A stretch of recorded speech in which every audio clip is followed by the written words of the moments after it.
So let's start with the roll call. Eric Aron, Here. Lisa Ramon, Here. Kyle Niederman, Here. and John Massey. Here. Let's take a moment of silent prayer and private reflection.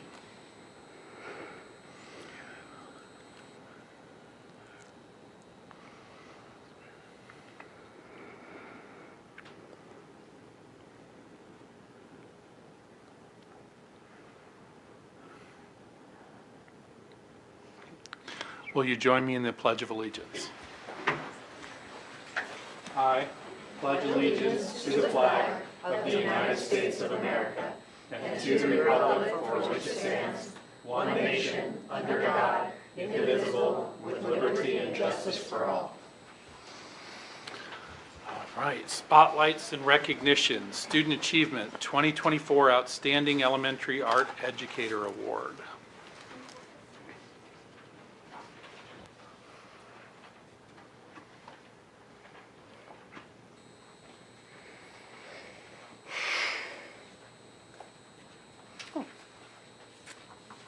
Jody, will you come on up here?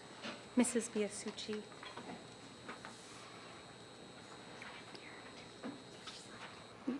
Whatever is your best side. Jody Biasucci has been named the Arizona Art Education Association 2024 Outstanding Elementary Art Educator. Throughout her time in our district, she has shown a remarkable commitment to the art and craft of teaching. Her creativity helps students push the boundaries to create innovative projects that align to our standards-based curriculum. She constantly collaborates with teachers to support them in their work in the classroom. In addition to her academic alignment, she also provides additional times for students to complete projects before and after school and during lunch. Jody's vision, organizational skills, and dedication to promoting the arts led to the Night of Creativity planned in tandem with second grade teachers to celebrate students' artistic skills and talents with families and the community. She consistently demonstrates exceptional talent, dedication, and leadership in the field of art education. Congratulations, Jody, on receiving this well-deserved recognition.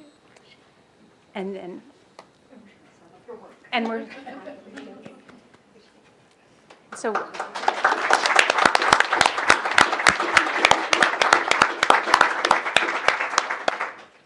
did you want to talk about any of that student work? I can. Perfect. That first one with the tree there, we actually did some math concepts where third graders had to learn to use a ruler. So they differentiated between inches and centimeters, and they got to choose their season. This was a spring tree. We actually used little lunch bags. So they measured it, they twisted it, and then they formed their trees to give a 3D version from 2D. Our center one there is 6th grade black and white positive negative abstract. So they chose 6 or 7 different line designs, and they only could use black or white. So if they had to pre-plan which spots would be left their negative space and which spots would be their positive, that one we got to use professional easels, so that was fun, and that's on a canvas board. And then our last one is looms. 4th graders learned how to weave. It took about 4 weeks. But they couldn't quite get to the rug size. I don't know why yet. But yeah, so they got to choose ribbon or yarn, and that was the first time they had actually woven since kindergarten. So it was lots of fine motor. Thank you. Thank you. Next, we have Student Services, Arizona Department of Education, September Student of the Month. So if we could have Kaylin Kendrick come up.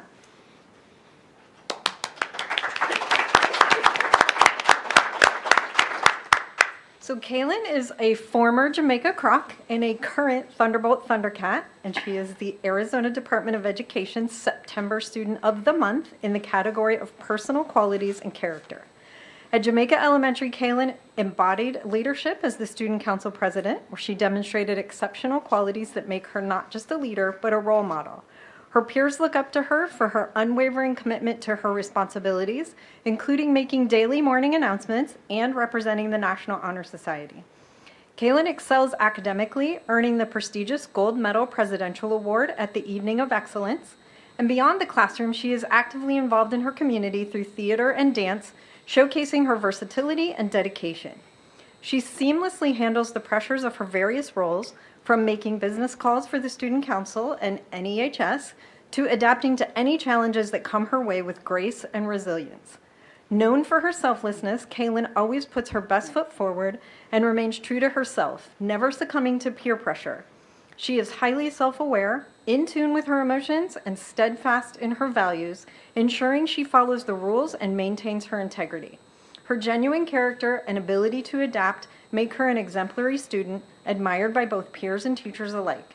Kaylin Kendrick is a shining example of exceptional personal qualities and character, making her a deserving candidate for this recognition. Congratulations, we are so proud of you.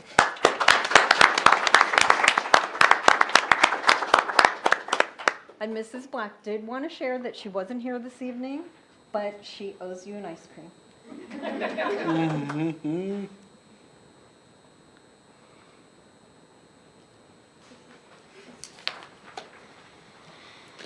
Next up, we have Lake Havasu City Education Association, Carol Nowakowski.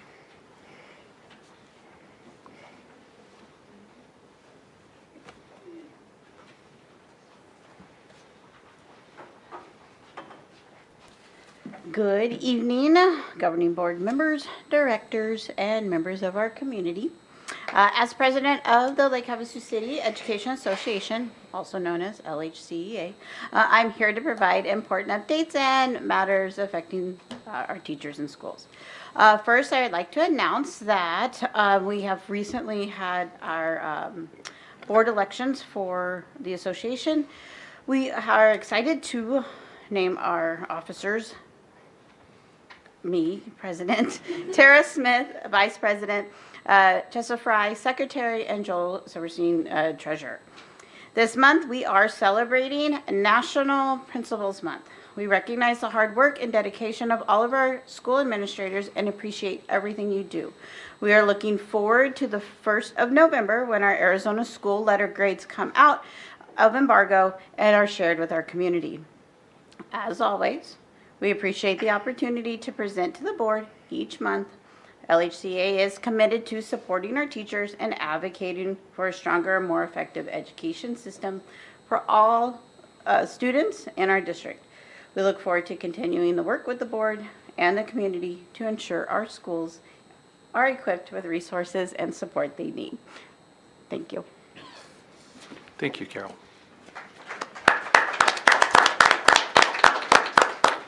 Do we have any calls to the public? We do not. So moving on to the consent agenda, do I have a motion or discussion on the consent agenda? I move that we adopt the consent agenda as presented. I'll second. You can second. I'll second. Eric Barron, Yes. Lisa Romo, Yes. Kyle Niederman, Yes. John Master. Yes. Next up are some discussion items. The first one is student achievement, LETRS, and the science of reading. Thank you, Governing Board. So we have two teachers that will present momentarily, and so I'll call them up. But we wanted to present to you and to the community about our commitment to the science of reading and what literacy instruction looks like for Lake Havasu Unified School District. And so just a reminder, we don't talk about this a lot at school board meetings, but really thinking about that academic impact that we have and focusing with students on scholarship, character, and humanity so that all students graduate with the academic and social skills necessary to become responsible citizens and contributing members of society. So really thinking about the part that literacy has in carrying out this vision. So I just wanted to remind you, I've talked about this a few times, thinking about what level of knowledge our kindergarteners come in to school with. And so we can see, and this is the DIBELS assessment. Many of you, if you're parents, you may have gotten DIBELS scores from your children that talks about the dynamic indicators of basic early literacy. So they're key indicators that let us know, do the students have the skills that they need in order to be literate, to read. And so this test is taken 3 times a year. K through 6.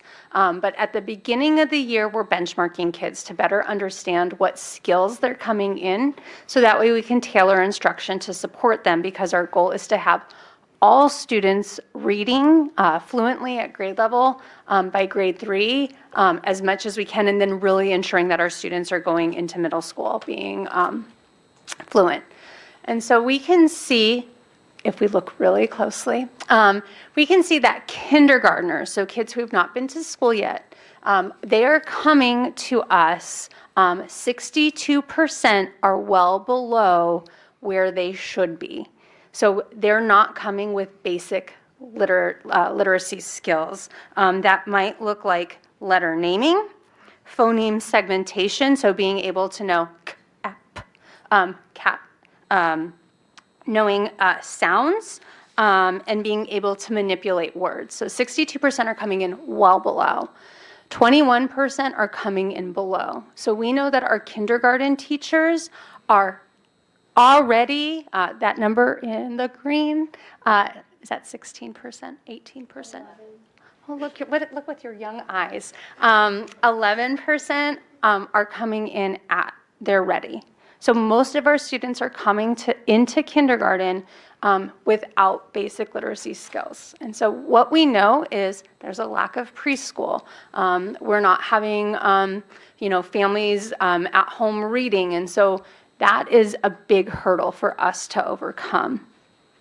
And so then you can see first grade and second grade. And what you can notice is every year, although there's still students in red and yellow, it decreases. We know that effective instruction, effective teachers support students so they are able to read by third grade. So this is just a snapshot of where students came in. We know that they're going to come in, and then we're going to work with them to support them. And so when you go, well, what does that, 62, what does that 80% mean? Like, yes, we know they haven't been in school. Of course, they're below. It's important that we compare us to the nation so we can see where the nation, so the DIBELS is a national test. Lots of students take it across the country. And so this data is a little bit old. It's 22, 23. We didn't quite have it ready yet. But we can see for Lake Havasu, so the first column, 70% of our students in 22 and 23 came in well below benchmark, compared with 48% nationally. So we know that there are school communities across the country that support early learning. We know that there's a variety of reasons for that. And so you can see in kindergarten, we are below. So when you look at students above benchmark, we're at 5%. The nation is at 19%. We can see we're not doing as well as the nation. But if you fast forward to third grade, effective literacy instruction, you can see we are ahead of the national average for DIBELS. 33% are at benchmark. 27% are above benchmark versus 28% and 23%. So that is effective instruction. That is what is doing that right there. And we want to increase those numbers. Okay, so that's a little bit about the data. So we are deeply committed to the science of reading.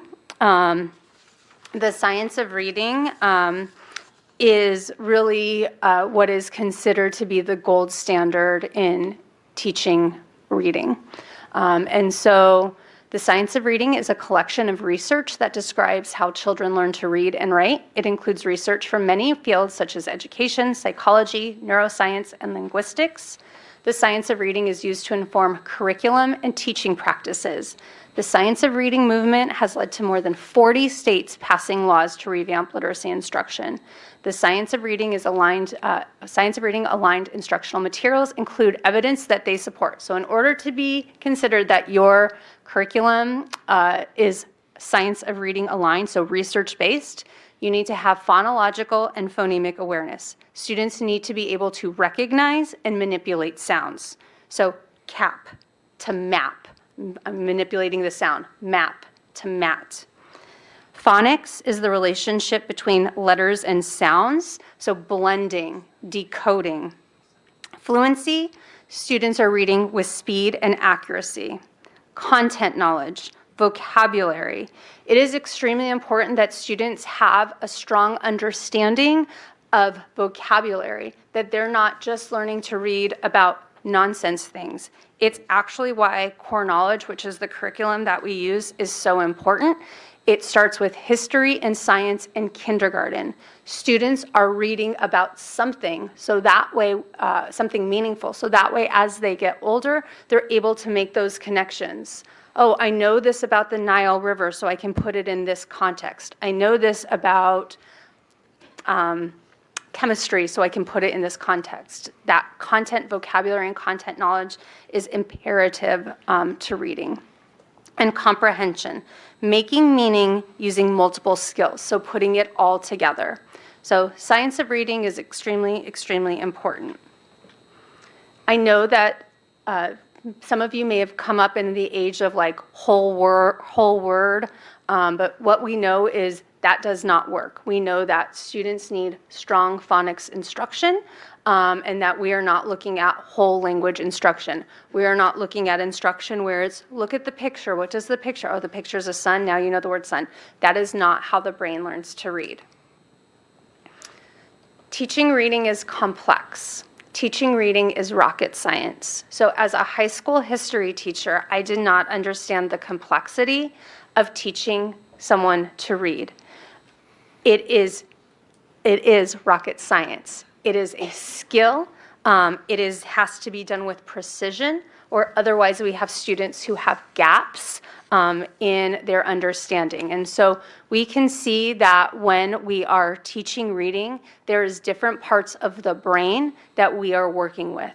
The frontal lobe for pronunciation and articulation, the temporal lobe, language comprehension, the occipital lobe, visual word form area, the parietal lobe, so phonemic awareness. So we know that these teachers are working with students so that they can learn to read.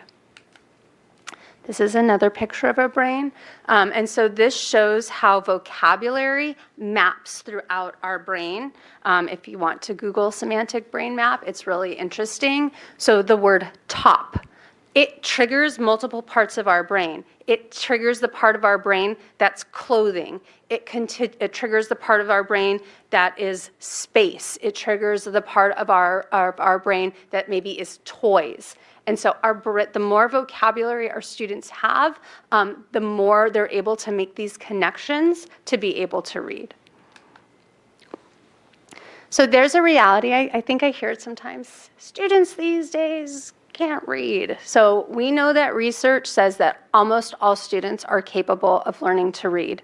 About 20% of elementary school students nationwide have serious problems learning to read. So we know that things like dyslexia, they have serious problems, and we need to work with them specifically to improve those skills. At least another 20% are at risk for not meeting grade level expectations. So they might be reading, but they are not reading at grade level. But we know that in reality, only about 5% of students are unable, they have cognitive impairments severe enough to prevent them from reading. So we know that we have to scientifically and research-based support students learning to read. So this is what learning to read looks like. There's two parts: word recognition and language comprehension. So when you look at a kindergarten, first, second, and third grade teacher, they're doing this. They're doing all of these things with students, and they're diagnosing, okay, this student can't do this, so I need to do this. This student needs that. And so they're doing this very intense work so that our students are skilled readers that can read strategically and they can read automatically. So now we're going to talk about letters. So we were lucky enough to partner with the Arizona Department of Education to get a grant to provide 81 teachers across the district with funding to send them through LETTERS training. LETTERS stands for Language Essentials for Teachers of Reading and Spelling. The seats in LETTERS are about $1,500 each, and ADE funded us not once, but twice, but 3 times. The teachers are, for the most part, they're getting 3 credits for this. It's not a lot. They're voluntarily going through this. It is a 2-year process. It is approximately 60 hours per year. So on top of already being certified teachers, they're voluntarily going for 60 hours of additional training every year that is focused on online, book, they get 2 books, and then face-to-face and practice to be able to do this. We also sent through 6 administrators and 2 preschool teachers to do this. And so I thought that it would be great. Although I've been talking about K through 3, we have a number of 4th, 5th, and 6th grade teachers who have gone through this. And so this is really a shift. When you're an intermediate teacher, you're expecting your kids to come to you reading. And so they're really shifting their skill set to also be able to teach reading to the kids who are not there yet. And so I've asked Leah Branch and Christina Messelman to come up, if they'll come up, and just talk about what they've learned in letters and how it's changed their practice. Good evening. I'll say for me, this going through letters was a choice because I'm already I'm literacy endorsed. I'm a national board teacher in the area of literacy. I already have my reading endorsement, so I have been a reading interventionist. I have that endorsement. For me, going through this was really, I want to stay up to date on the latest research. I don't want to miss out on something, and so going through this process, the letters training, it was helping me to understand the science of reading today. I'm a baby of the 80s, and so I learned to read whole word reading. And so when I taught my own children to read, my first instinct to teach them to read was also whole word reading, even though they were doing a little bit of phonics in their classrooms. And so for me, for my own children, it was a balance of a little bit of whole word, a little bit of phonics training. But as a first grade teacher, this is year 21. I've taught phonics every single year of that 21 years. And phonics is the only way that I know how to teach children how to read. That's the only way that makes sense. It makes sense to them, it makes sense to me, and I'm able to explain it to parents. So that's a little bit of background. So I teach 5th grade. I went into letters training. I did not know how to teach phonics. Couldn't tell you anything about it. It's been a long time since I learned that. And so now I had kids struggling in 5th grade, reading on a 2nd or 3rd grade level. I did not have the training of how to go back and help those kids other than just sit and do the same thing again and again and again. And so now with the letters training, I have that background and I know what blends and diphthongs are. Didn't know what those, I mean, I knew what a blend was, but I didn't know what a diphthong was. And so now I can go back, and my really big takeaway from letters is that background knowledge and vocabulary are key to that reading comprehension. I can't remember the percentage, but I was reading in the letters manual over break that I think it's like 40%, you get 40% more information when you have background knowledge about something you're reading. And I saw that myself when the first letters training manual is all about phonics. That was so hard for me, very hard.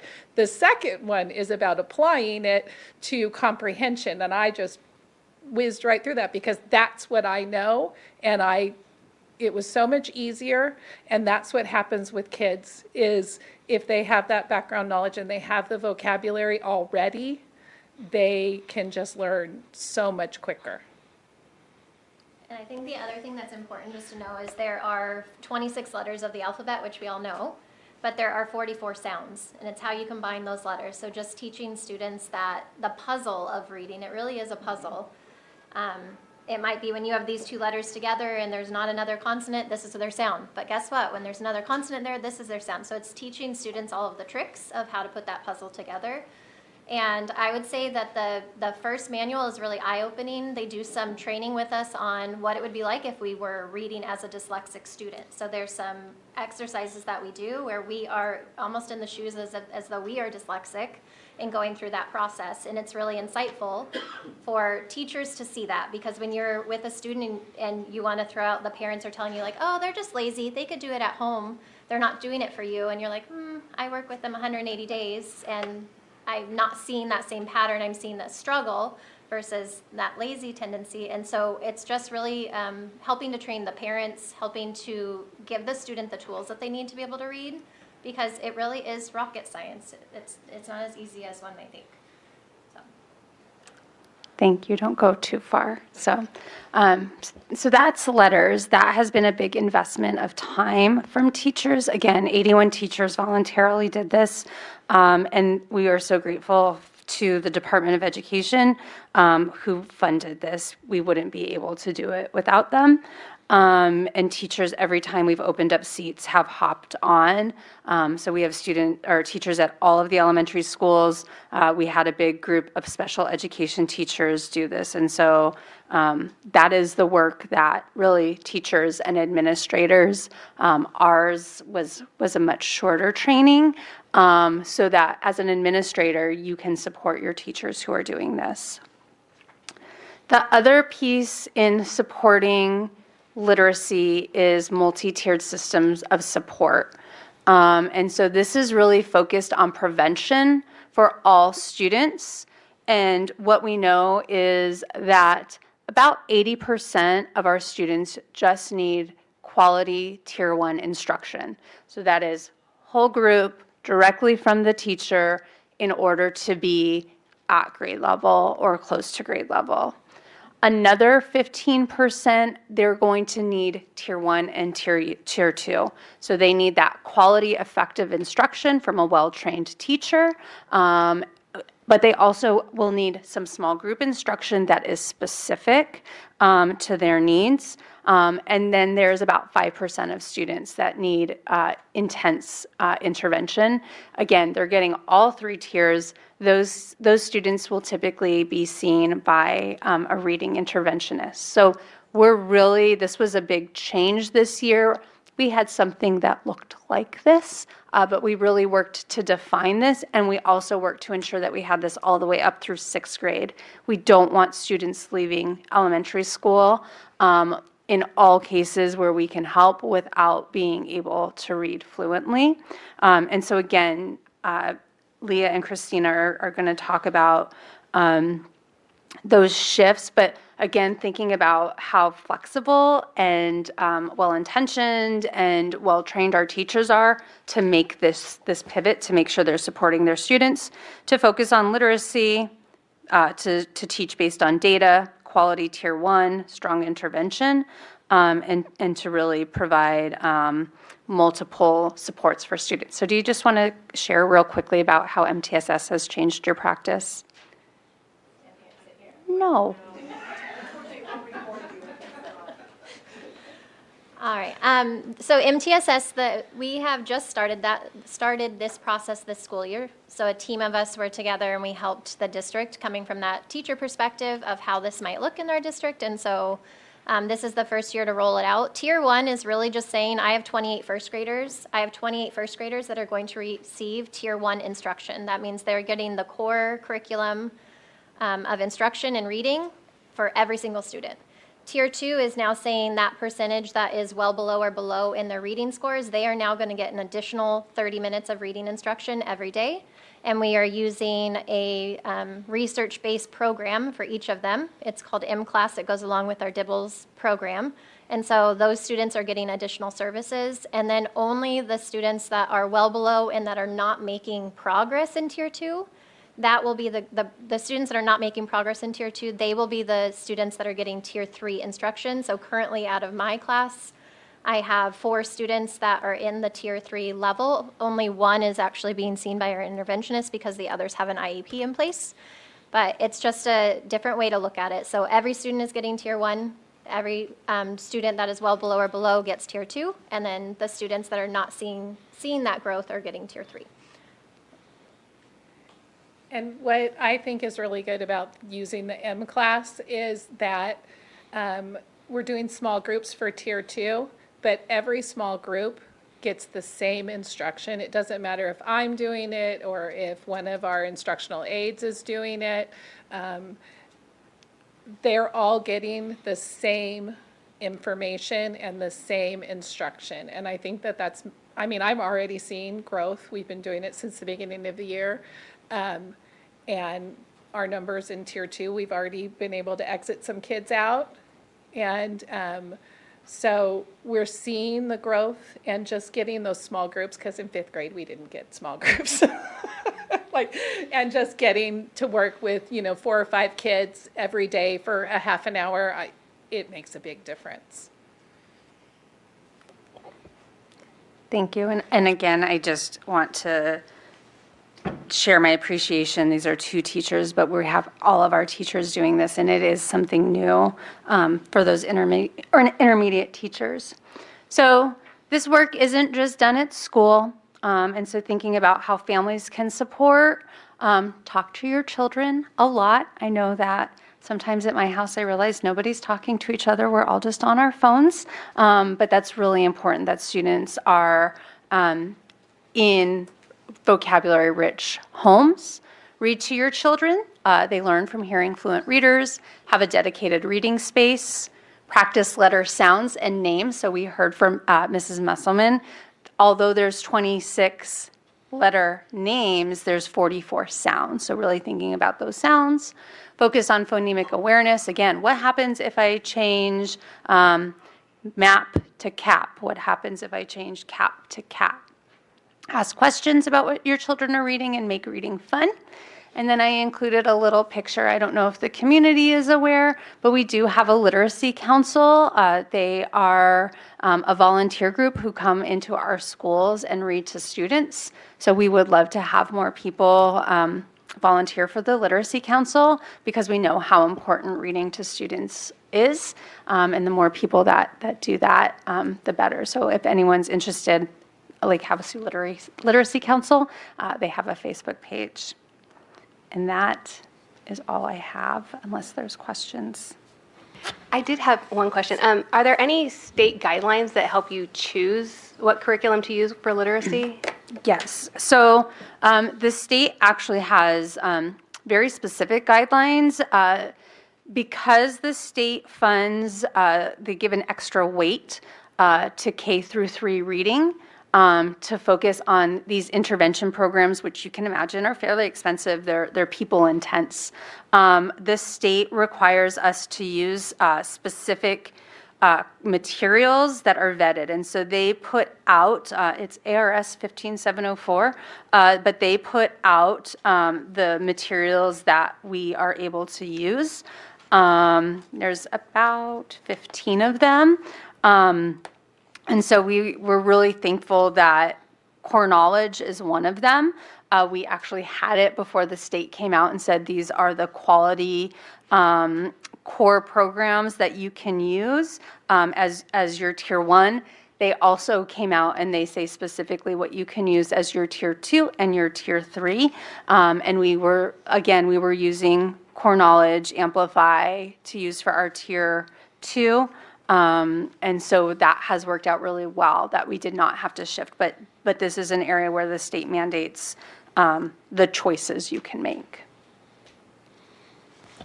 I didn't have any other questions, but I did want to thank the teachers, the 81 of them who do this, with no other real incentive than just to be as good at their craft as they can be and to be as helpful to students as they can be. So thank you, teachers. I wanted to just mention a few things just for general knowledge, because this is a very big timeline that we've been through here, and we're finally kind of seeing some data-driven results from this. We approved Core Knowledge back, I think Lisa and John were on the original board that approved Core Knowledge. It was vetted through the community, and then it was piloted at Oro Grande with some success. If I remember way back then, one of the issues that people thought was a negative about it was they were thinking that it might be too hard for our students. And we can see that that's not the case. So what happens when you make a decision like this? Well, there's a lot of support that goes on to this. So a district funding piece, a district support, you all found grant money to have teachers to do it. It wasn't teachers paying on their own. It wasn't our taxpayers paying it on our own. We have volunteers. The community is involved with this. There's rollout support. There's a commitment to it. Of not just saying we're going to do this and now we're going to change to something else right away. And you have to wait to see the data. If you could you go back to the initial kind of data slide? I want to really point something out. So slide 3, if you would. So think about, yeah, no worries. Think about kind of going from kindergarten and where we are as a community. This is unusual. Most school districts maybe go a little bit this way, a little bit the other way, but the commitment of the community, the teachers, the district office, governing board, initially doing that, we have some data that says, hey, this was good. This was good and it needs to continue. So if you look at the first bar, the red and the yellow, those are all the people below. Follow the right kind of, follow where it kind of goes, and you can kind of see that everybody in the yellow is now in the blue or green. So most of the time we're moving the green from the blue, I would guess, with a few exceptions. All of the yellow is in the green, and a significant part of the red is in the green and the yellow. So this is saying we're doing things in the right direction, data-driven decisions instead of just, I think this is right. We have that here. So that's something I just wanted to point out. And can I add, so this is the first year, there's also 4th, 5th, and 6th grade. In the past, we had only dibbled our students with special needs, and so the data looked very different. And this is the 4th, 5th, and 6th grade teachers came to us and they said, we really need to do this. We really need to be able, and Leah was part of that, we need to be able to know where our students were at. And so again, this test, although it doesn't take a long time, it is one-on-one. And so it took a commitment from them asking for it, and then making sure they could do it, and then them learning how to read the data. And so that's huge. But if you look at what it looks like, it then continues going down. So over time, especially by the end of the year, we want it really clearly shrinking. But this was a great first start, and it's the first time we really do, just for literacy, have that data K6. Our kids can handle it. Yes, that's what the data shows, right? So good. Any other discussion before we move to the next item? Okay. Business services, annual bond override update. Thank you, Mr. President, board members. If I could just take a moment, Dr. Festadegel, I appreciate your presentation and our teachers as well for their commitment. I was a former first grade teacher, and there is definitely nothing, well, it is extremely rewarding, I should say, to see a student become a fluent reader. I've seen it from that 87% group that we talked about, that we were shown with falling far below or below the average, come into your classroom, and it's pretty intimidating to have all that weight on your shoulders as a teacher and wonder how you're going to get that child to actually become a fluent reader. And it happens through resources and support. I've been here for 20 years, and this district's been extremely professional, caring, and a caring community. So I just want to, again, express my appreciation to Dr. Festadegel, because that data is close to my heart. My position, though, in business services, I have the opportunity to be a part of providing those resources, instructional resources, to support Dr. Festadegel and the different departments and school sites in helping them to teach our kids. And that's something that's pretty rewarding to me. So this action item, according to ARS 15-491K, the district is required to hold a public meeting annually between September 1st and October 31st until bond proceeds are spent, at which time an update of the progress of capital improvements financed through bonding is discussed, and at which time the public is permitted an opportunity to comment. The bond report gives an overall summary of bond projects, purchases, and the bond expenditures to date. So this annual presentation, it's more of a slideshow, picture show, summary of the year to date of, in this case, fiscal year 24. And my job is to provide resources, to help fund those resources, and to try to help improve the physical work conditions of our facilities for our students and staff. And I hope that each of you realize how committed we are as district administrators and as site administrators and even staff in accomplishing this work. So this presentation, again, if we could just move through the pictures, that's the statute I just referred to. This bond expenditure template right here, this is the actual voter pamphlet, piece of the voter pamphlet that was in front of the voters in 2016, in which the voters approved the bond and override measure in 2016. This particular part of the pamphlet highlights the actual proposals for how bond expenditure or bond proceeds would be spent. You can see on the far left column, that's the original plan and expenditures broken out by category.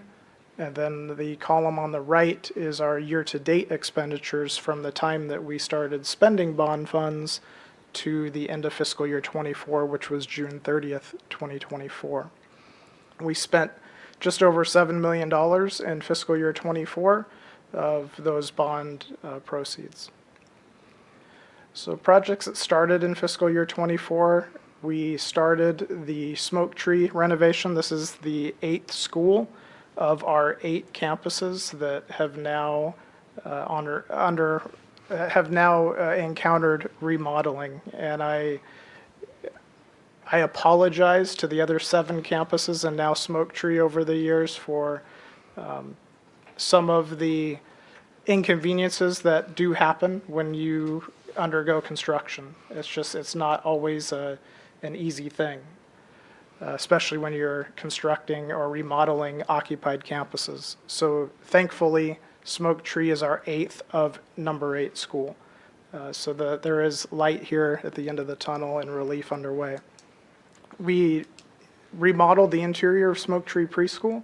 You'll see some photos of that here in a second. And then we're also moving forward with land improvements like we've done on all of our other elementary campuses, where we have addressed fencing, walls, walkways, stairs and ramps, playgrounds, surfaces, fields, etc.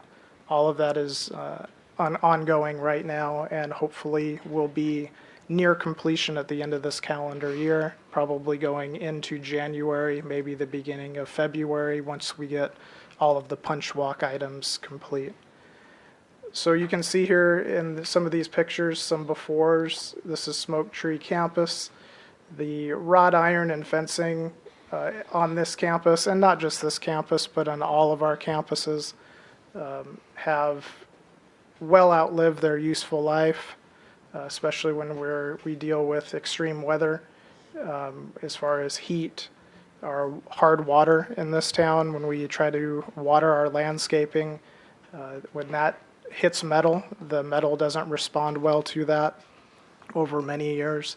So we have these projects that are being addressed now at this, like I said, this 8th and final campus. The picture on the right is what the front used to look like. We love trees. We're not anti-tree. However, over the course of all of these projects, we've had to remove some trees. We've had to relocate or plant new trees in other locations, other desert-friendly plants, low-lying plants. We have found over the many years that our campuses have been occupied that some of these trees, or many of these trees, were planted far too close to our concrete walkways, and over time the roots have just created trip hazards galore everywhere. And so to try to salvage that, to try to plan ahead for the next 30 years, we've addressed that now so that the person who comes after me, and probably a few more after that person, they won't have to deal with that in the short term. So that's a before picture. If we continue on, here's where the construction has begun. So these photos are probably, I would say, 6 weeks to 8 weeks old. There's a lot of progress that's been made since then. The concrete walkways, that picture on the right is where some of those trees used to be. So all of the concrete has been removed. New concrete has since been poured. New flower beds in the front have been installed. Picture on the right, that's the main parking lot on the Smoke Tree campus. That was completely torn out. Trip hazards, cracks, well beyond its useful life. Not even resurfacing would take care of the need. So replacement has been made. That has been completed. That was completed before school started. This is part of the Smoke Tree campus still. Left side is down near the preschool building. Those who have children that go to preschool at Smoke Tree, this has been something that has caused me a few sleepless nights. It's been something that my team is not something that we're too happy about. But again, there's a lot of things that are not in our control. That picture on the left is the sewer line, the main sewer line that goes from Smoke Tree building out to the street on Smoke Tree Avenue. That pipe there you see is the new pipe. The pipe that was there or has been disconnected was an old clay pipe that has been there since the school was built. It was damaged and not draining properly. Before we actually put a new parking lot on top of that, that was something that was discovered again during construction, and these things happen. But before we invest all this money and put a brand new parking lot on top of that, and we're even expanding that parking lot at the preschool, that had to be addressed before we invest all that money and then have to tear it up to take care of a problem that's 5-6 feet underground. We decided to do that now, which has caused some delays and definitely an inconvenience for those parents and staff who are at Smoke Tree Preschool. And I just want people to know the why behind that. It's definitely something that, again, we need to fix before we waste taxpayer money and have to go back and redo it again and repair what we have now discovered. The picture on the right is a new ADA ramp in the back of the campus. Again, this is a construction zone still at this time. This is not the finished product. This is the progress of that project. And that photo on the right is a new ADA ramp that leads from the top of campus down to where the new grass field, the new playground will be, and 2 new basketball courts down on that lower portion of that campus.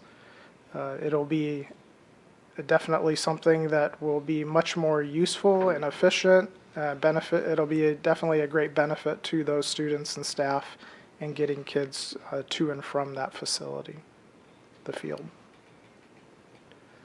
These are some photos of the preschool building.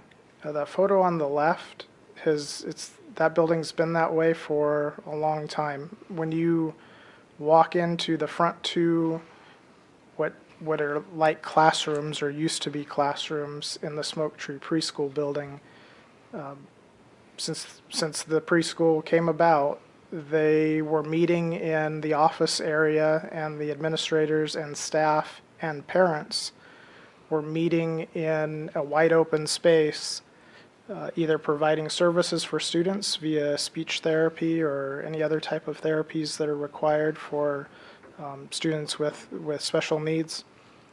They were holding conferences with parents behind temporary walls, not very private, having to kind of excuse everyone from that big area, work area, so that if there were things that needed to be discussed that were confidential, that could happen. So very inefficient use of space, and remodeling definitely needed to be done. You can see the photo on the right. That's what that preschool, the front 2 classrooms of the 6 classrooms in that preschool building look like as we stripped everything out of the what is now the front office and therapy rooms of the preschool. So you can see that on the right, going down to the bare wood. On the left, you can see where that space now began to take shape and began to install hallways and actually make defined workspaces there, meeting rooms, conference room, office space, therapy rooms for our students and staff and parents so that they can properly service kids and engage in conversations with families on the needs of students. So that is what you see, that photo on the left. Yes. My daughter went to school there. Yes. She's a special needs kid, so I'm very familiar with that. And it's a good improvement that we're making. And you can see, to John's point, you can see on the right-hand side, there's some hallway there and office space, and how that once wide open area is now becoming more useful space, and much more professional and inviting and confidential. And it really did come a long way, and it's something that I hope that staff and students and families will appreciate and feel that that's definitely a more comfortable environment for them. Moving on to other bond expenditures, technology is always one of those things that we spend money on in bond proceeds as we continue to provide resources for our students and staff. This last fiscal year, in the next slide, it's on basically the majority of expenditures technology related, had to deal with projectors and monitors, laptops and desktops. That was the bulk of those major bond expenditures in regards to technology. Cameras is a good thing. They are, and we did spend quite a bit of money a number of years ago on installing cameras throughout our district using bond proceeds. That's right. That's good. Yes, it's been an added tool and a useful tool for our staff and students. Transportation, we received 2 route buses this last year in fiscal year 24. We have a route bus, a special needs bus, and an activity bus on order in hopes to receive that sometime this year in fiscal year 25. That's a photo of the 2 buses we received last year.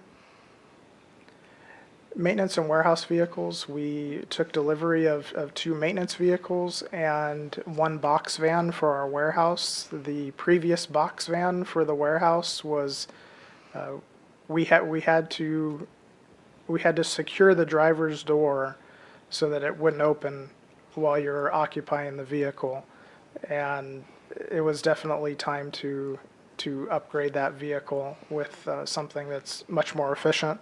There's a drop deck, a lift gate on the back of that, which definitely creates a more safe experience and environment for our drivers. We want to be efficient, but we also want to promote safety and well-being for our staff as well. We bought them all from Sanderson, right? We actually did, yep, under the state contract. That's correct. That's good. We got a good value. Yeah, we did. This is the final slide. This is the override slide that each year we just report on the maintenance and operations budget override that was also voter approved back in November of 2016.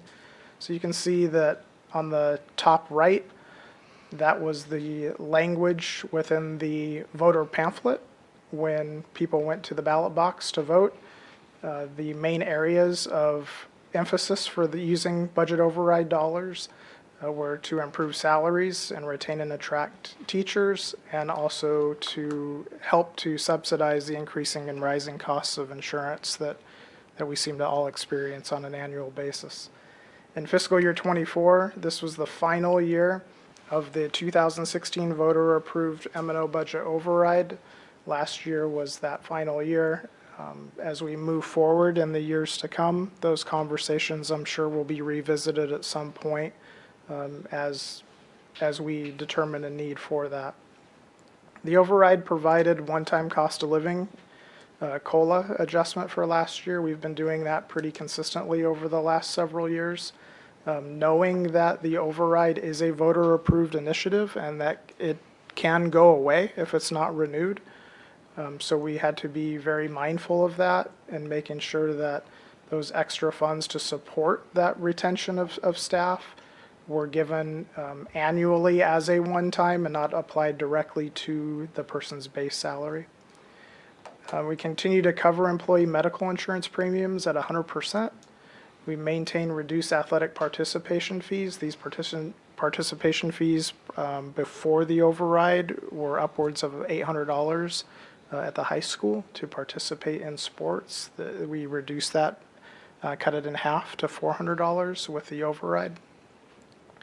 Maintain, actually elementary specials, art, music, and PE, that was part of the override conversation and trying to expand and continue to promote specials at our elementaries and support art, music, and PE instruction. And then full day kindergarten, the state only funds for half day, and that kind of brings me back to what Dr. Festadego presented just a little while ago regarding that 87% of our kindergartners coming in far below or below the benchmark of being able to read or to become a fluent reader. So we as a district over the years since the override have ensured that we can maintain a full day program for kindergarten. We employ our kindergarten staff on a full-time basis. We offer a full day program even though the state only provides for half. And so that's something that we have had many conversations over the years with our elected officials. A lot of them acknowledging the fact that that needs to be addressed, but we're still waiting for that to be delivered. We feel that it is very crucial that we support our early childhood programs, that we give kids an opportunity to progress and thrive at an early age so that they're not at the disadvantage later on. So this is the bond and override presentation for FY24. Again, this is a public meeting. This is an item that does allow for public comment. So if there are any questions from the board or others, we can address those. We're going to go back after the override. Those are conversations that we're definitely talking about as we address several things. So I have an annual financial report presentation here in just a few moments. That's something that's obviously something we could also talk about at that point. But we're addressing a very unique situation when we just received, and you'll see that in the AFR presentation, we received a lot of money from the federal government because of COVID. That changed a lot of things because the monies that were received from the federal government were time sensitive, where they had to be used because there was an expiration date, and again, you'll see that here in just a moment. We closed an employee benefit trust, as you recall. We were self-funded in our insurance for a number of years. That became something that was very much not sustainable, and so we had another option, and we went ahead and moved forward with joining the Northwest Arizona Employee Benefit Trust, which then created about a $4 million pot of money that was in the old employee benefit trust. It sounds like a lot of money, but to sustain a trust with 500 and some odd bodies, that was not sustainable. So in that lateral move, or in that move that we took to join a larger trust, we now had $4 million that we had to address. And that created a surplus or carry forward because we reduced some benefit expenditures so that we can realize that value of the $4 million. So we've been dealing with some very unique circumstances, the situations over the last several years that, again, has provided a more healthy carry forward than what I think should be on the books. But because of that, we need to make sure that we are strategic in how we spend that down to a point where we can sustain the monies we receive from the state. So to your question, that's the long answer of do we go out for an override? The answer is we just need to see what the near future brings to us. Any other discussion? All right, let's move on to action items. 6.1, Human Resources, Performance Pay Site-Based Goals for 2024-25. Thank you, Vice President, members of the board. Lake Havasu Unified School District and its stakeholders have high expectations for our students, teachers, and administrators. Each site sets goals annually to improve student learning. I would like to note that these goals must be approved by a 70% majority of the staff at each individual site. These goals are then submitted to and approved by the superintendent each fall, and then they come before you. These goals are written in alignment with the framework that the board previously adopted on June 15th, 2021. The successful attainment qualifies staff members to receive 25% of site-based goals money, also known as classroom site funds, which Mr. Murray will talk about in the AFR, for each of the 4 components. The components are student achievement, that's pre-post testing, professional development outside of regular work hours, family engagement, and individual summative evaluation scores. All elementary sites have chosen reading fluency or reading comprehension goals for the 24-25 school year. It is a really big focus in the district, and those goals were approved by 70% majority. They will use pre or post test data to show growth or proficiency. Our sites at the elementary level also have PE and either an art or a music component to their plans. At the secondary level, Thunderbolt and Lake Havasu High School have chosen content-specific standards by department that align to the needs determined from reviewing their semester finals, AASA, which is our annual state test, AZ-SCI, ACT Aspire, and ACT assessment results. These sites will also use pre-post tests to measure growth or proficiency. Additionally, our academic coaches qualify for the 301 funds, and they will work to provide support at the sites by assisting with professional development, assessment and data analysis training, and subgroup information to maximize student achievement. And our school counselors are also part of the 301 performance pay, and they will provide targeted instruction to students to remove barriers to academic success by giving them tools and resources with both academic achievement and emotional wellness. They will also administer a test on their content-specific vocabulary, information, and knowledge. Discussion or motion? I'll move to approve 6.1. I'll second that. One just quick note of discussion. When I first came on the board 4 years ago, when the first one that came on, we talked as a group and they were a little bit light, and we challenged Dr. Stone to get more rigor in these through the stakeholders that were getting them. I'm proud to report they are much more rigorous than they were the first year. The teachers did step up, they realized that, and I really do like the goals they've presented. Yes. Yes. Yes. Yes. Human Resources Administrator Performance Pay Plan and Criteria for 2024-25. So this is similar to our teachers, although this is a flat allotment of money that's shared amongst all administrators, where 301 is based on the tax base. Again, Mr. Murray will share more about that in the AFR.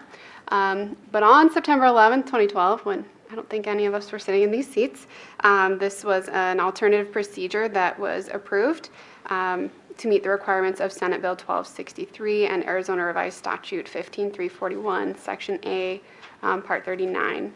So using this alternative procedure, principals, assistant principals, directors, and the superintendent will receive an equal portion of the designated sum if they meet all requirements. The breakdown of the requirements will be as follows. 33% for meeting the academic gain, which is also tied to the site goals. 33% for parent satisfaction. It's an annual survey that we send out in January and February. And 34% for individual evaluation performance.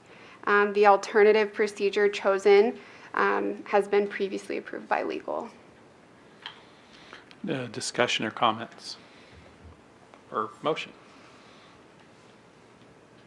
I'll move to approve 6.2. I think retention for leadership is something that's very important.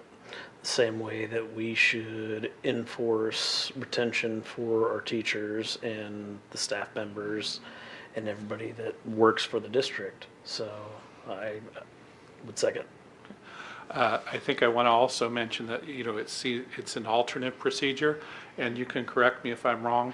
Most school districts, this just goes to the superintendent. That's correct, yes. And so this board and this group of administrators have decided that it's shared equally among all of the administrative directors. Eric Rourke, Yes. Lisa Lerma, Yes. Helen Edelman, Yes. John Massey. Yes. 6.3 Business Services Annual Financial Report 2023-24. Thank you, Mr. Vice President. Board members, the annual financial report was prepared to comply with ARS 15-904. After approval by the governing board, the annual financial report will be submitted electronically to the Arizona Department of Education. The report will be presented as part of the action item, and a link to the summary will be available on the school district website. So the presentation, very much the same as in years past. Really what changes are the dollar amounts. So as we move from one fiscal year to the next, the report is populated according to the fiscal year actual expenditures. So on this first slide, you can see I highlight on this first slide, this is page 1 of the annual financial report on the actual document itself. Revenues are a big part of how we fund education, especially here at the district. Without revenues, we can't expend money.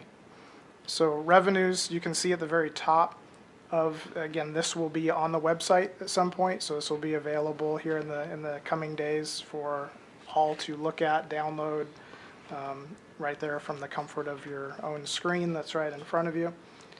But for the sake of presentation, it's up on the board for all to look at and squint. I apologize, but these are the forms.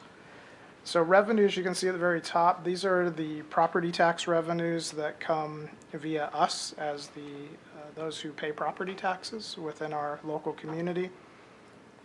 In the middle section, that's an area where revenues from the state are recognized. So there's state aid that comes to districts that actually go above and beyond the percentage that's actually set by the state, in which we can levy for property taxes. So you can see that roughly $25 million in maintenance and operations, $2.5 million was brought in by the local property tax base at the primary property tax levy that's set each year. And then in that middle section, we receive $6 million or so from the state in additional state aid, where we then qualify for our general budget limit in which we can expend those funds. On the right side, second to last column, debt service column, that's a column where we recognize property taxes, but the property taxes come via a secondary tax levy, which comes through voter approval. So in repaying our bond and repaying our debt service payments for our bond, that comes via secondary tax. And then those monies are deposited directly into a specific debt service fund so that we ensure we are paying our debt obligations out of that fund, and it's not commingled or mixed in with other monies that are used for other purposes. So that does get deposited in Fund 700, as you can see on this sheet. So we start with a beginning balance, we have our revenues, we have our expenditures, and at the bottom of the page, that's where we would have our remaining funds, or our carry forward, or not our carry forward, but our ending fund balance, which would be our beginning fund balance in the next fiscal year. This next page, page 2, this is, I'll have much more detail on the next slide, but this is a bunch of numbers populated on a spreadsheet that are very specific to the columns you see on this budget form, or on this financial reporting form. It's very similar to the budget form that you see in June and July, when we propose a budget and then adopt a budget. So it's a little variation to it, but for the most part, the format is pretty much the same. You can see in the bottom right corner where I have that little rectangle, that's the year-to-date actual expenses of $36,588,472, and this is only from maintenance and operations. This is our maintenance and operations fund. The next slide, you can see a little bit of the activity. To give you a little bit of context is, well, what is a 6100 expense or a 6200 expense? Well, 6100 object code, and this is an account code that's used, and there's a lot of account codes. We have thousands of them in our general ledger. They're very specific. Those who've been around for a while, they hear me communicate quite often that the account code tells a story, and it tells us exactly where that expenditure or where that revenue is applied to. So in the 6100 object code, that's our salaries object code. You can see that on that previous page or previous slide, we had roughly a $3 million increase in our 6100 column because of the implementation of the step salary schedule this last fiscal year. Now remember, we're talking about dates between July 1st of 2023 and June 30th of 2024. So this is the last fiscal year, not this current year, this current fiscal year that we're now in. So we implemented that new step salary schedule last year, and as we communicated, that the very much aggressive approach we took in trying to increase teacher salaries and staff salaries across the board to, again, make us a little bit more competitive, to try to retain more individuals and keep them within our district, that we invested quite heavily in that new salary schedule, again, which brought about an increase of $3 million to our M&O budget. You can see also we had cost of living adjustment at roughly $326,000, and stipends, which are supplemental pays that for additional duties or additional endorsements that one may have.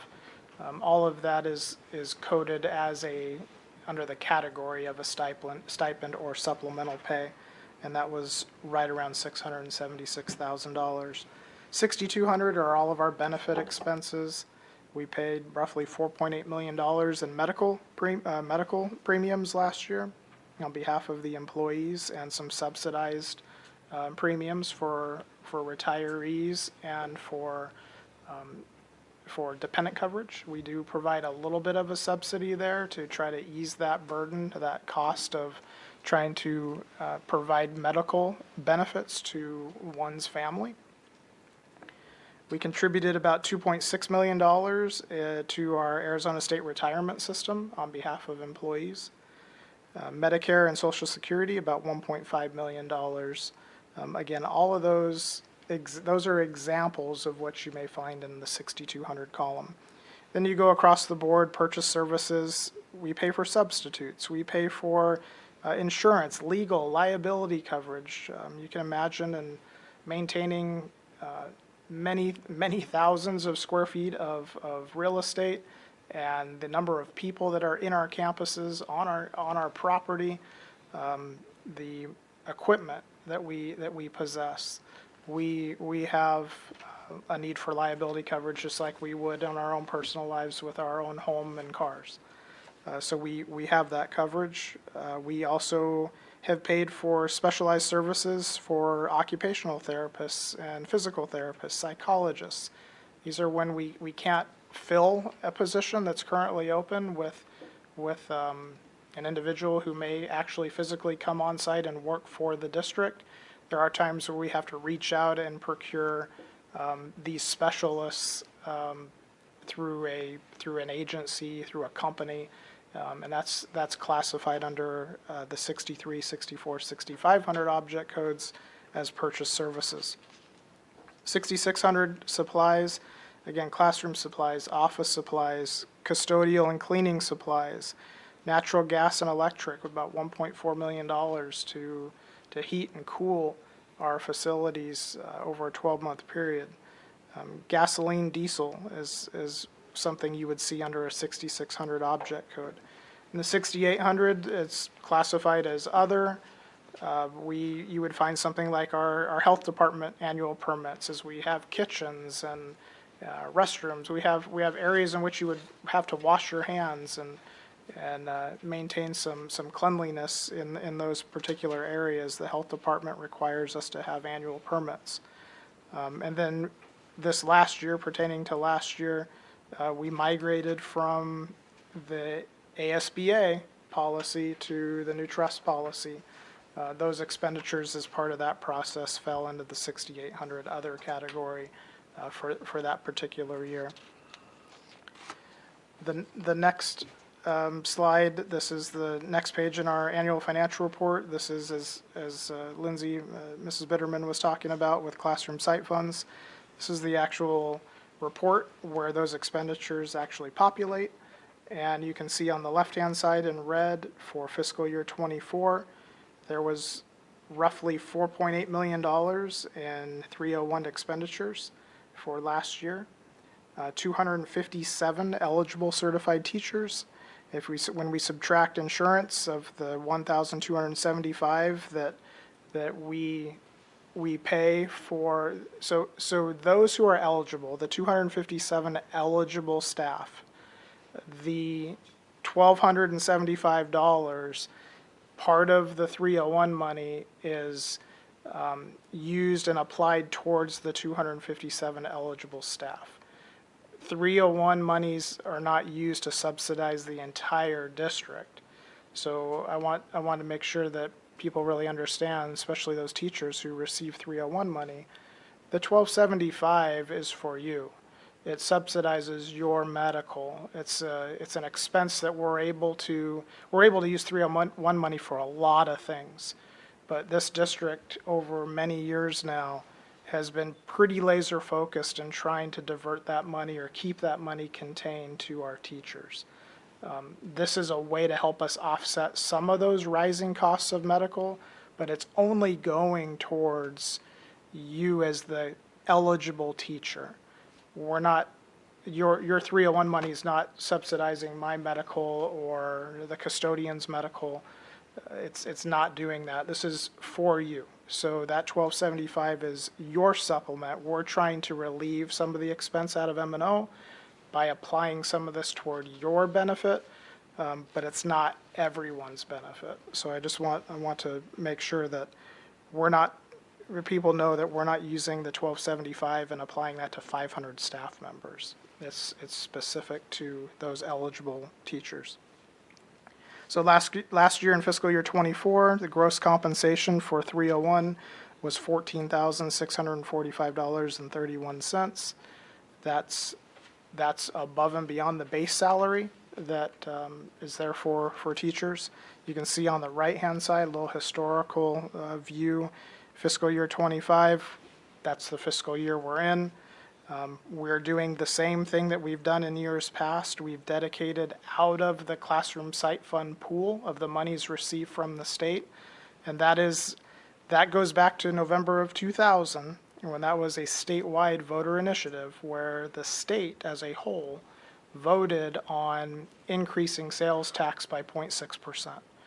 And when that happened and when that was approved statewide, that's what created Proposition 301, or Classroom Site Funds, which provided additional revenues going to schools to address many things. Teacher compensation is one of many. And again, as I said a few minutes ago, this district has been pretty laser focused in trying to just keep it to teacher compensation. But you can see in 2024, what I just mentioned there it is, the 14,645.31. 2,000 of that, Classroom Site Fund, as I was getting ready to say, that comes by way in your biweekly paycheck for those eligible teachers. That 2,000 is divided up by 22 pays, 24 pays, whatever it is right now, and that's given to you biweekly.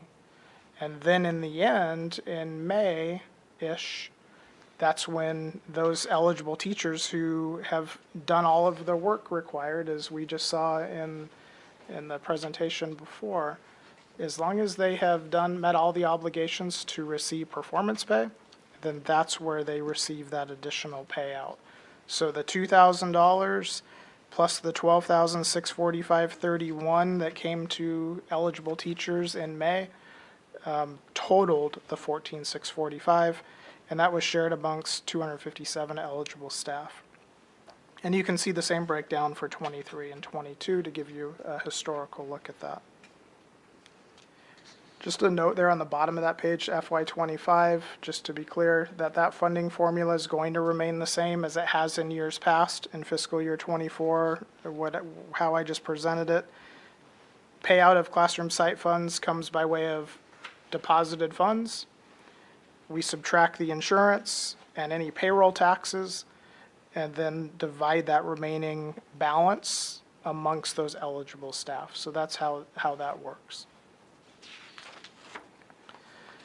The next couple of pages, we can go through this a little bit more quickly. This page, though, we'll spend just probably an extra minute on.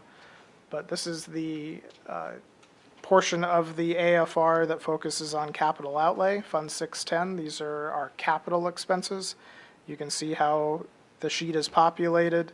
Our actuals for spending capital dollars was just under 2.2 million. And at the bottom of the page, you can see there in the middle of the page, those two red boxes. These are examples of what a capital expense would look like. So capital monies pay for curriculum, instructional aids, furniture, computers and peripherals, vehicles, site improvements. Some specifics on the right side, Synergy, it's our student management system, grading and attendance. We have absent management programs, evaluations through Frontline, time and attendance through Frontline. InTouch is our notification system where text messages go out and alert our teachers and parents. FMX is a facilities management software system that allows us to schedule the use of our facilities, transportation requests through FMX. And of course, we have Microsoft software licenses that occur on an annual basis. These are just a few examples. There are many. So these right here do not total $2.2 million. This is just a few things for you to understand the difference between a capital expense and a maintenance and operations expense. Next slide just breaks out a lot of different funds and categorizes them between federal projects and state projects. This is a very simple sheet. You have your beginning fund balance, your revenues, expenditures, and your ending fund balance. One thing I'd like to just point out real quick, many of these funds, differing funds, are reimbursable funds. So that means that the money's been promised to us through the federal government or the state or whoever. And what happens is we submit an allocation or a proposed allocation of utilizing these funds, and then we start spending. And then once we spend, about every month, we submit for a reimbursement, and then we are reimbursed for those expenditures that took place. So a lot of this is a timing issue. So when you see a negative, it's not, oh no, they're spending more than they're making. No, it's a timing issue. We spend, we get reimbursed. So the negative is a negative until it zeroes out, but then it's going to be negative again because we keep spending. We keep paying salaries. We keep doing business.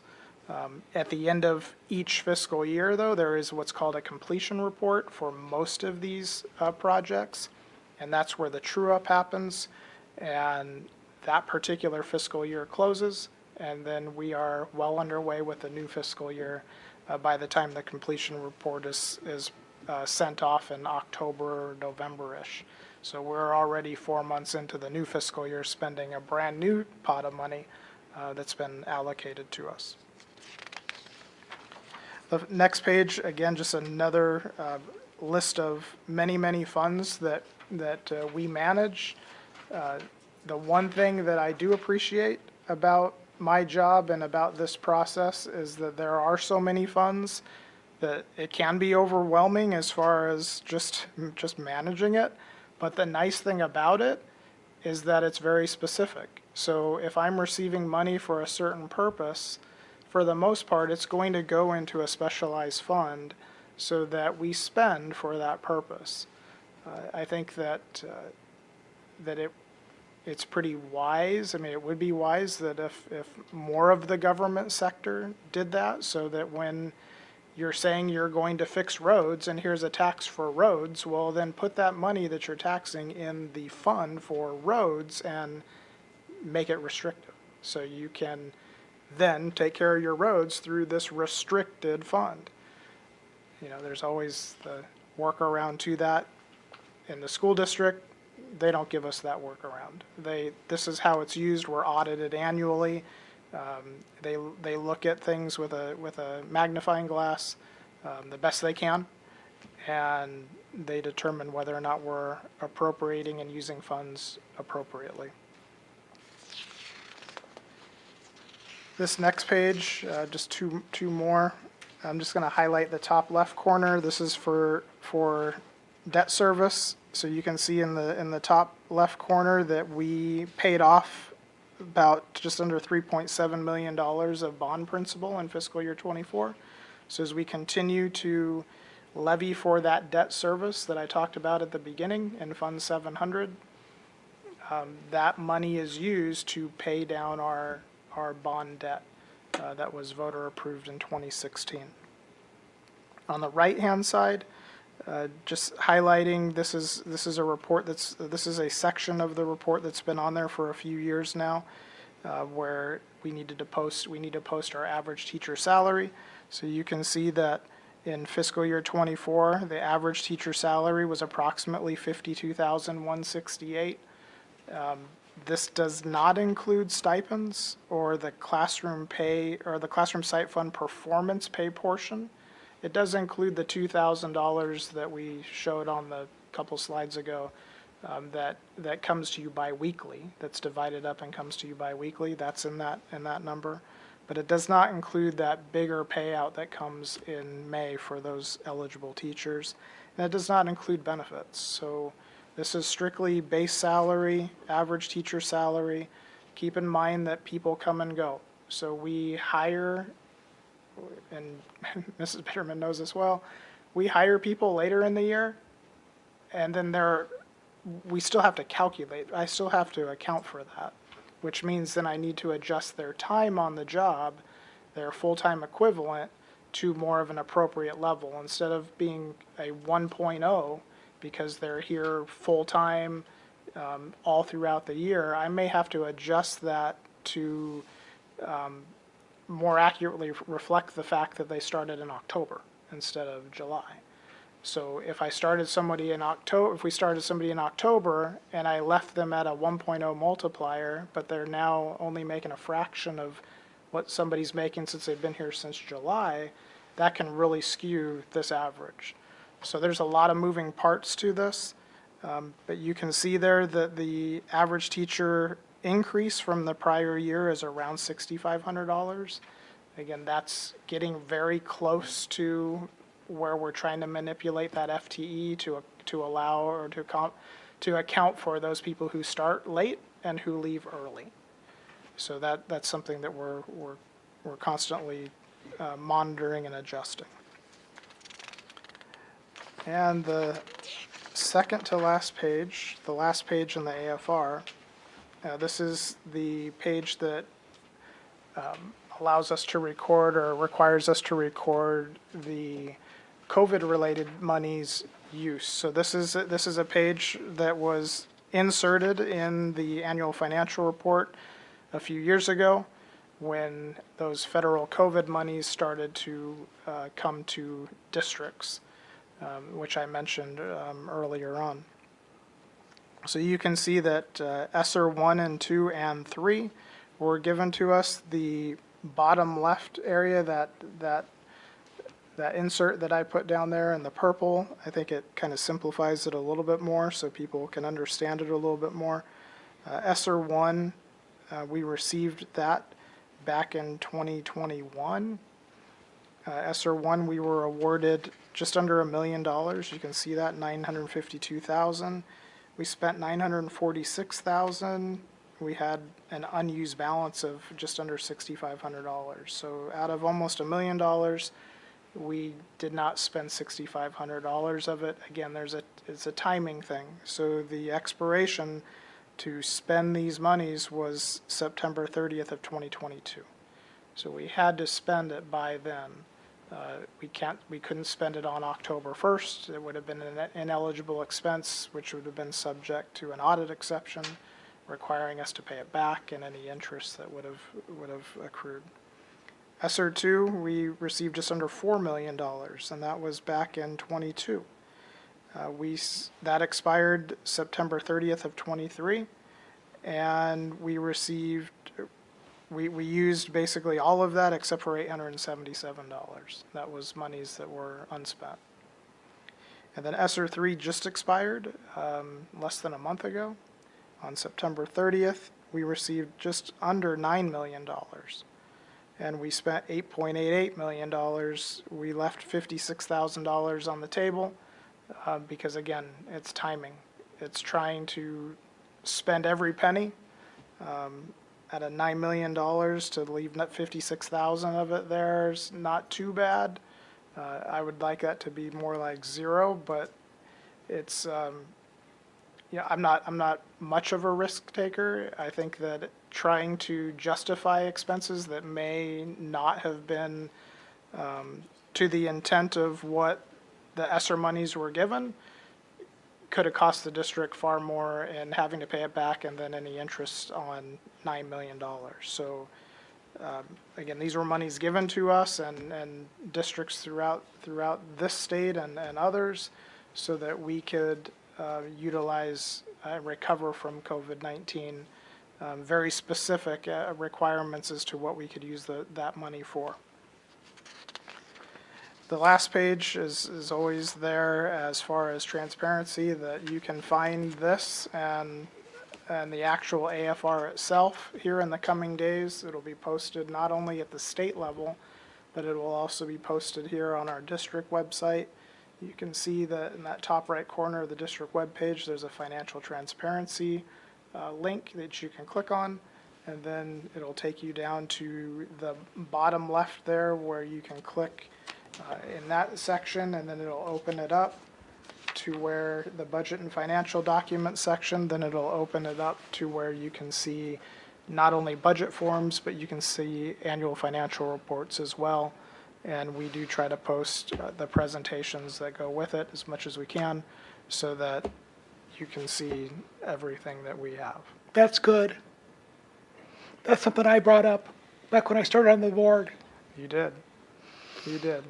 And we got it put into every time we do anything now involving the money, we put it up on the website. We do. Sometimes it's right on the front page, and sometimes it's just a couple clicks away. So thank you, Mr. Vice President. Discussion or motion?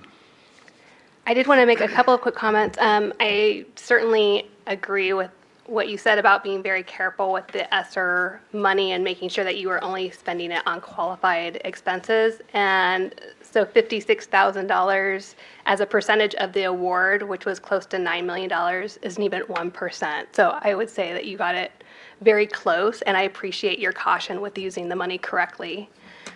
So thank you for that. Thank you also to your staff. I see some of your financial people in here as well. So thank you for putting this report together for us so well every year. You're very consistent about that. I did have one question about, and you'll have to refresh my memory because I remember it as the School Facilities Board, but it has a different name now, correct? They change it every year, it seems Okay. like. Division of School Facilities, I think, is the last title change. Okay, that was the one I was trying to remember and I couldn't come up with it.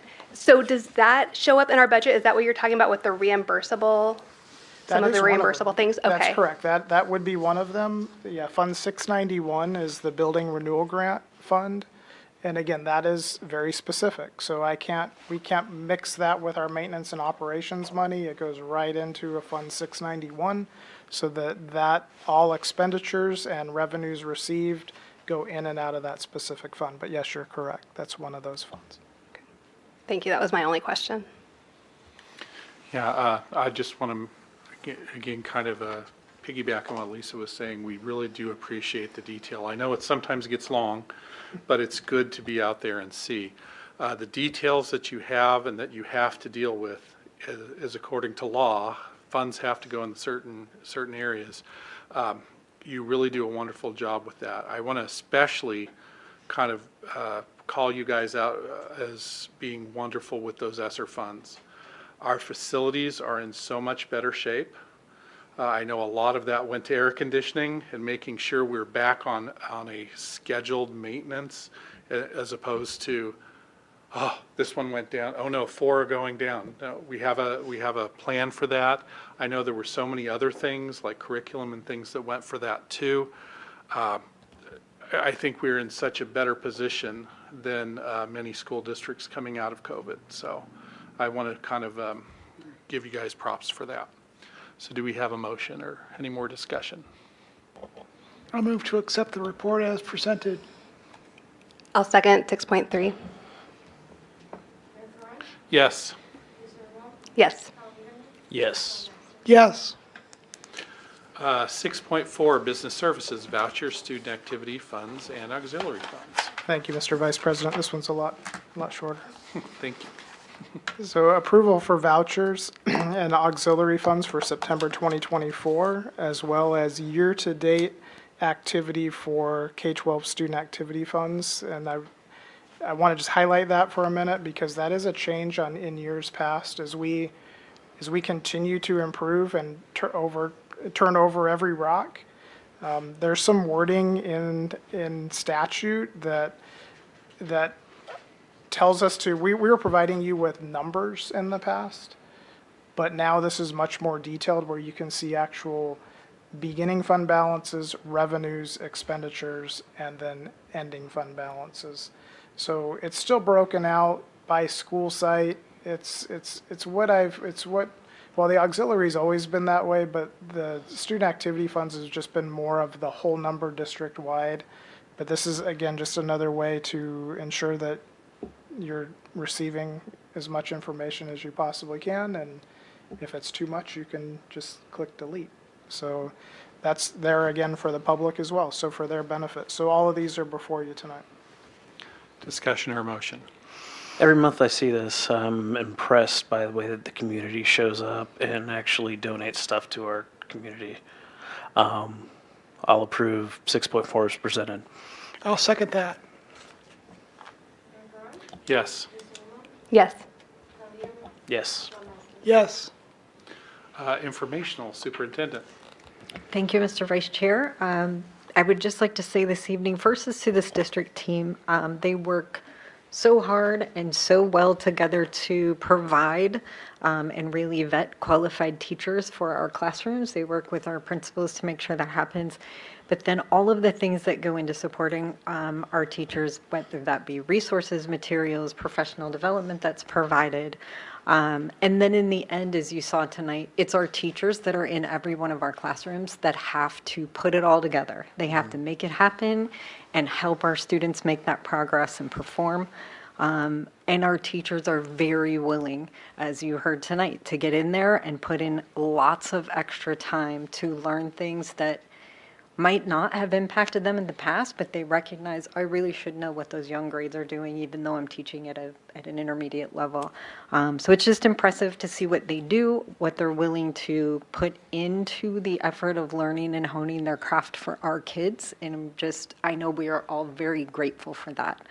And the other thing I will say is it is election season. There is a candidate forum coming up Wednesday at 6 p.m. at the Performing Arts Center at the high school, where our community can come and learn about the 7 candidates who are running to be a part of our school board. Governing board members, anything? I had a couple things. First of all, I think there are some students in the room tonight, and so if you're here because your civics teacher told you that you needed to come to a meeting, if you're at all interested in coming up after the meeting and saying hi, I would love that. I can't promise you extra credit because I'm not your teacher, but if I were your teacher, I would promise you extra credit, and I think you should know that. This is one of the longer meetings, so you should demand extra credit. You should. I think you've earned it. And then the other thing is, because I've been hearing some things about Hillsdale and a little bit of confusion around it, I just wanted to say something informational about it. I'm going to make 2 statements that sound kind of similar, but they are very different. None of our schools use Hillsdale curriculum. All of our K through 8 schools use curriculum that Hillsdale uses. And that curriculum is core knowledge. We heard about it a little bit earlier when Dr. Festa-Daigle was talking about the LETRS program. Core knowledge was initially rolled out at Oro Grande. It was very well received by parents, by students, by teachers. It, kind of married 2 things that we needed. We needed things that aligned with our state standards, and we needed curriculum that gave us things that we actually wanted to teach our students in a way that we wanted to teach them. And it's a very strong classical liberal arts education that promotes love of country. As I said, it was so well received at Oro Grande that it's now at all of our other elementary schools as well. So I hope that clears up some of the confusion around that. But I also hope that if you hear things about anything that's going on in our schools, that you would go straight to the source. I know that our superintendent, our directors are always willing to answer any questions. And I hope that you would get your information kind of straight from the horse's mouth. I'll just piggyback on that. Go out and vote, get information. I would suggest supporting candidates that support the school district. So, do I have a motion for adjournment? I move to adjourn. I'll second that. Yes. Yes. Yes. Yes. We're adjourned.